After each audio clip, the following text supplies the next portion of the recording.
This is my 98 Honda Civic hatchback, and I have the goal of making it my daily and taking it to the track for the first time in my life this year. However, whenever you go on a track, you can't leak anything, and well, my valve cover seems to be leaking, so that means we're gonna have to change it. But before I get into that, I wanna go ahead and put my interior back together. Last video I mentioned wrapping my interior, and honestly, I decided not to. And the reason I'm putting it back together without wrapping it is because I noticed that some parts would end up staying tan unless I painted them. So for now, I'll spend my time elsewhere.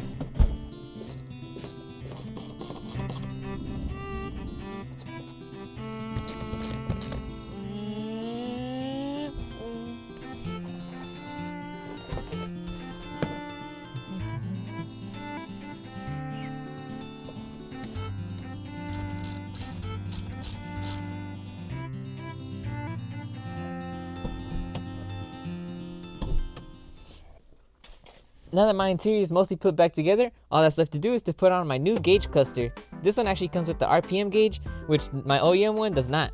For some reason, Honda decided not to put an RPM gauge, but the good thing is that they're all plug and play. All I have to swap over is the speedometer, which should be pretty simple. Mini screwdriver.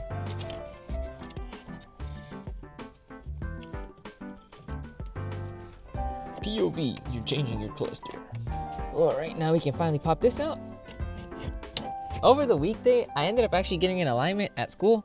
So this car is pretty aligned. It came off like a little cricket. Right now it looks straight, but once you drive it, it's a little bit off. But I think for the time being, and plus it's free, it's well worth it because now I can actually drive it.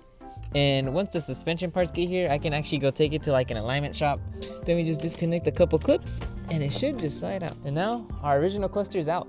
And with both my clusters out, all that's left to do is to disassemble it and move over the speedometer from my old one to onto the new one, and it should be the same. So let's flip them over and check to make sure, because there is a difference between the ABS model and the non-ABS model, which ended up being basically the same besides the green plug on the bottom right.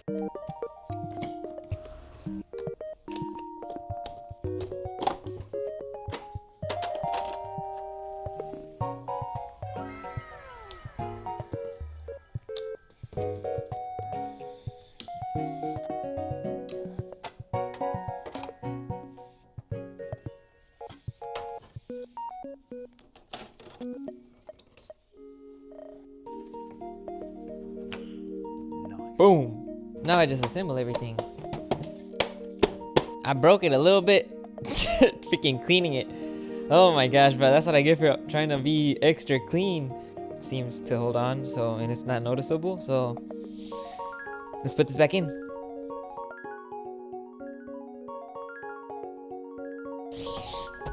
Man, the thing with me is, I freaking see that it's faintly dirty or scratched up a little bit, and I want to get it perfect. And then that ends up just causing more problems sometimes, and that's not good, you know. And also, I have really freaking slippery hands. Okay, maybe the gloves aren't helping too. Time to plug this up and test it before I do anything. So plug my yellow wire, then blue and black. Boom. Now let's start it up. All right, everything lit up. Aw, why am I shaking, bro? What the I got cold for a second. You don't come to appreciate having an RPM gauge until you buy a manual car that does not come with an RPM gauge, bro.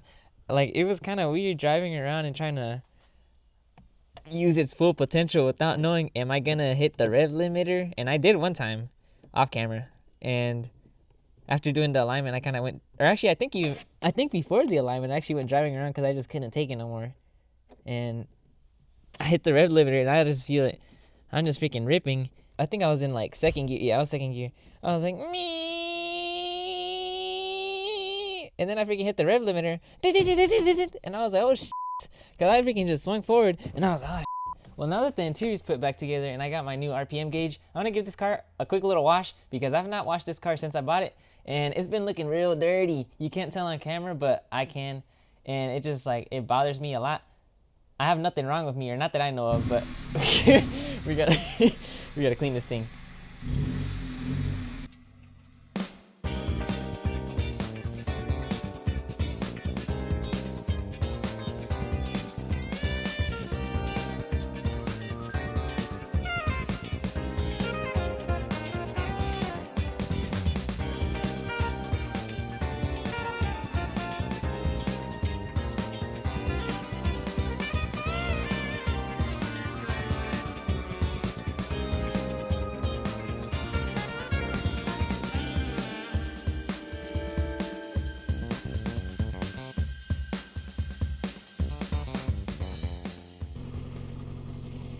And now that it's all clean, it's time to head to a little cars and coffee for today. It's the next day now, so let's make our way over to Morrisville, which is like an hour and a half.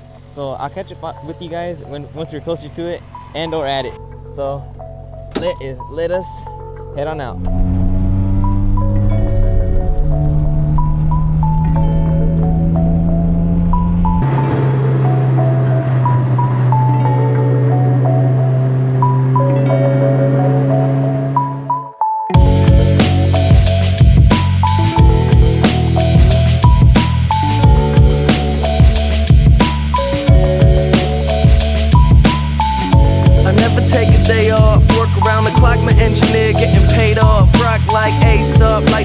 Take off, so high I cannot see Adolf. Now I got these rappers all breaking up a sweat, cause every time I get up on the mic I come correct. And I learned it from the best, always dressing something fresh, looking for a little dime, big butt and nice chest.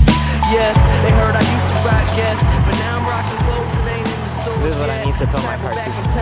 I'm in a vortex, trying to make it work out, think I need more reps. Used to take a bus, now this is where the real skill comes in, bruh. Kids got me buzzing like a fucking hornet. They say I got next, tell them that I got next. It's all this, people like my family friends. Make them say make them say oh. Folks will tell me yes, these ain't what to tell you no. I ain't just an average Joe, we can run an average flow. Boy, my life is so slow. The way life takes me, find me like a jail. I never thought life would be this sweet. It got me cheesy from cheek to cheek. And I ain't gonna wait for nothing, cause that just ain't my style. Life couldn't get better. This gon' be the best day ever. We are now back in the garage. I hope you guys enjoyed the little trip that we went on. It's now time to get back to work though. We gotta get this valve cover off, and we gotta check if we have another leakage near where our timing belt is at, and we're gonna chrome this valve cover. Not today, because it's gonna take a little bit. First things first, we gotta take these plugs off.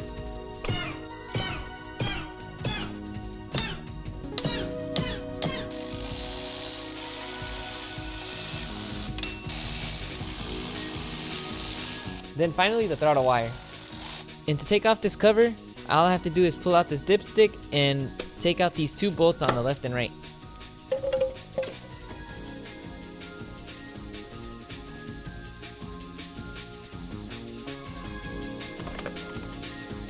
Alright, so good news. Possibly. There's possibly good news. The good news is that from what I'm seeing is it's not leaking where the cam is at. The cam gear, there's like a little gasket thing that goes there, and there's no oil coming from there. If anything, there's oil coming from the valve cover gasket, and it's making its way all the way to the bottom, near where the bottom of the timing belt is at. And at first I suspected that it was gonna be that bottom half of the timing belt. But my theory is if it was leaking from down there, inside the timing belt area would be all wet. And if you inspect the timing belt cover, it's completely dry. The only thing that's wet is because from the valve cover gasket, it just leaked straight down there, and that would add up. So, so now all that's left to do is really clean up the mating surface and start sanding down our valve cover gasket. Alongside the gasket, I also got a couple more pieces that you're supposed to change when you do this job. And before stripping the old paint off, I'm gonna remove these seals and replace them with new ones once we are done with everything.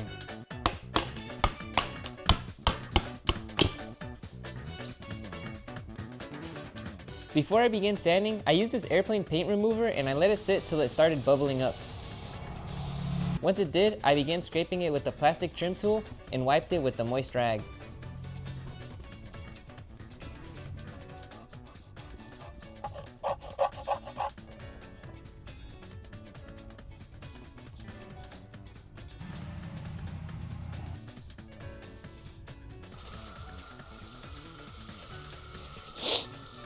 This is some of what I will be using today, specifically 320, 400, 800, 1000, and 1500 with mother's polish.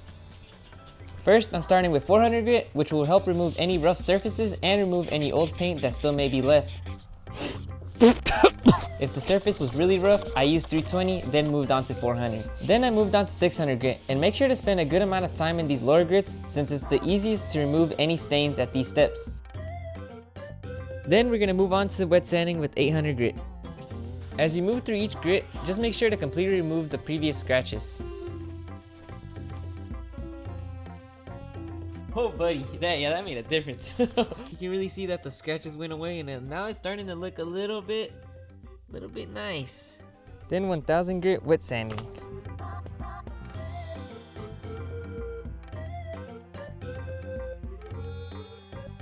And then finally 1500 grit wet sanding. And once I'm getting closer to finishing up a section, I start doing long strokes. Alright, well now that this is all sanded down, now it's time to finally start polishing it, and hopefully it'll look all shiny. Microfiber towels, cloth polishing pads, and then some applicator pads. First we gotta use some isopropyl alcohol to wipe everything down, so that way it's all squeaky clean before we actually start polishing it. It's a little oh shit. If you really wanted to, you could just polish with these pads and a microfiber towel, but the way I'm gonna go about doing it is step one, we're gonna use the drill and the cloth pad. Got my little cream. We're just gonna get a little bit of it. I used a pea-sized glob and just rubbed it on the pad. This is to help with it not starting out dry. That's basically how it should go. It should turn from white to gray. So that's a good sign. I don't know how it's gonna look after. Hold up now. You can actually start seeing the difference already with me just doing like a small little pass on the top half. Anyways, I guess let's keep moving our way through it.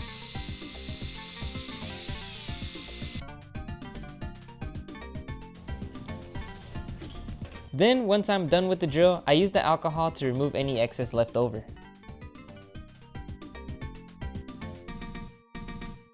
Now for the final polish. I use the pads and wipe the cream on in a circular motion. This helps apparently make the reflection shinier and more clear, but honestly I couldn't tell much of a difference.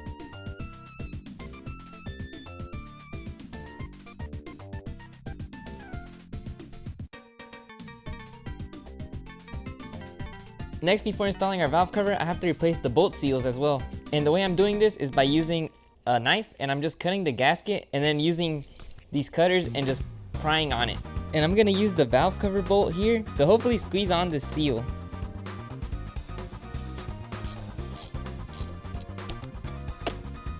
Now the timing belt cover. Next, but finally not least, the seals that go behind the valve cover. And if you ever happen to do this job at home, the seal, the pointy side faces out towards you, so it would go basically like this. And all I'm doing is putting the seal down and hammering it on with a rubber mallet. And finally, the gasket.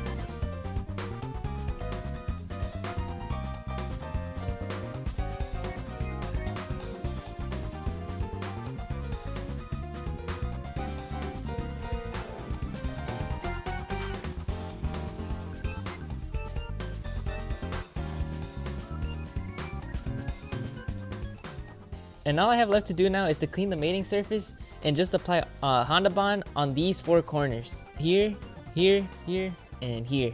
Basically any spot that has the little curve where it starts and where it ends.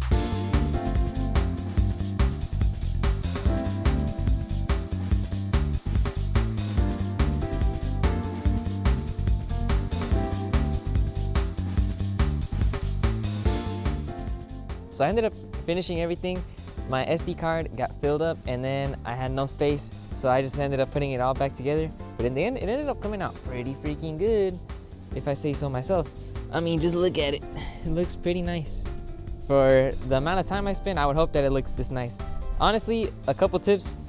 The beginning is what matters the most. The beginning is important mostly because you're starting off with the lower grit. So anything that's like really rough, you can like get it out completely. And if you see like any black spot, you could get it out. You just have to make sure that you use the little cube thing to sand it like flat. Because if you don't, then you're gonna have a lot of waves in the end. I wish I would have spent just a tiny bit more time there, because if I would have, it would have came out way nicer, because if you actually pay attention, there's like little tiny speckles where you can see like the old paint still left. But anyways, before I end this video, I just want to say a couple things for the next things that are coming up on the channel. First things first, the Honda Civic is not gone. It's not there's not going to be lack of content per se. It's just gonna take a little bit before I start working on it again, mostly because I gotta focus on my 335, and I finally have time now that the Civic is like pretty good and it's not leaking, or I hope it's not leaking. I guess I'll check on my own, and I'll fix up a couple things here and there off camera. Mostly the steering wheel doesn't turn back on its own. I think there's something with the steering rack or the tie rods. I don't know, something's binding up, and I gotta figure that out. And that's really about it. Honestly, I think the next move with the Honda is getting a sway bar. And I'm looking at getting a Progress one. And then after that is probably upgrading my brakes, either to the SI ones or an Integra one, because I do not like drum brakes at all. I mean, they're good, like braking wise, but they're really bad when it comes to like overheating, mostly because everything's encapsulated. So that's why I want like just regular brakes. And plus they're easier to work on. I'm more comfortable when it comes to normal brakes with calipers, not drum brakes. So I need to source some of that. And besides that, I think I need your guys' opinion. So I mentioned like when I first bought this car that I was thinking of boosting the D16 and or building it.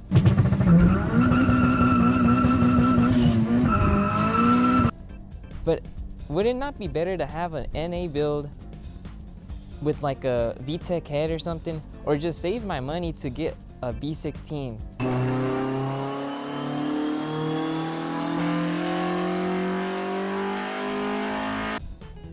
Because depending on how the track day goes, which by the way, I did buy a ticket already for 2 days at VIR, or Virginia International Raceway, on June 1st to 2nd, I think. If I remember correctly, it was the June 1st and the 2nd. I think an NA build would be really nice. It depends how I want to do this build, but I don't know, I need to do a lot of research, but and a lot of money too. There's too much money. But anyways, yeah, I don't know what to do with this build yet.